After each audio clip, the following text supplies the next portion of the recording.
দিনাজপুরের বীরগঞ্জ উপজেলার ৩ নম্বর শতগ্রাম ইউনিয়নে বিএনপির দল পুনর্গঠনকে সামনে রেখে নেতাকর্মীদের অংশগ্রহণে এক মতবিনিময় সভা অনুষ্ঠিত হয়েছে। রোববার ২৬ জুলাই রাতে ঝাড়বাড়ি মহাবিদ্যালয় হলরুমে আয়োজিত এই সভায় প্রধান অতিথি ছিলেন দিনাজপুর এক বীরগঞ্জ কাহারোল আসনের সংসদ সদস্য আলহাজ মুহাম্মদ মঞ্জুরুল ইসলাম। সভায় সভাপতিত্ব করেন ৩ নম্বর শতগ্রাম ইউনিয়ন বিএনপির সভাপতি মোহাম্মদ মাকবুলুর রহমান মানিক।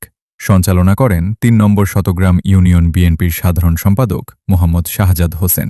সভায় উপজেলা বিএনপি, ইউনিয়ন বিএনপি এবং দলটির অঙ্গ ও সহযোগী সংগঠনের নেতাকর্মীরা অংশ নেন। এ সময় দলকে আরও সুসংগঠিত করা, তৃণমূল পর্যায়ে সাংগঠনিক কার্যক্রম জোরদার করা এবং ঐক্যবদ্ধভাবে কাজ করার ওপর গুরুত্বারোপ করা হয়। প্রধান অতিথির বক্তব্যে সংসদ সদস্য মোহাম্মদ মঞ্জুরুল ইসলাম বলেন, দলের সাংগঠনিক ভিত্তিকে আরও শক্তিশালী করতে হলে সবাইকে ঐক্যবদ্ধভাবে কাজ করতে হবে। জনগণের আস্থা ও ভালোবাসা অর্জনের পাশাপাশি দলীয় শৃঙ্খলা বজায় রেখে প্রতিটি ইউনিটকে সক্রিয় করতে হবে। তৃণমূলের নেতাকর্মীরাই দলের মূল শক্তি। তাদের সক্রিয় অংশগ্রহণের মাধ্যমেই সংগঠন আরও গতিশীল ও শক্তিশালী হবে। সভায় বক্তারা দল পুনর্গঠনের কার্যক্রম সফল করতে নেতাকর্মীদের আন্তরিকতা, পারস্পরিক সৌহার্দ্য, সাংগঠনিক শৃঙ্খলা এবং ঐক্য বজায় রেখে কাজ করার আহ্বান জানান।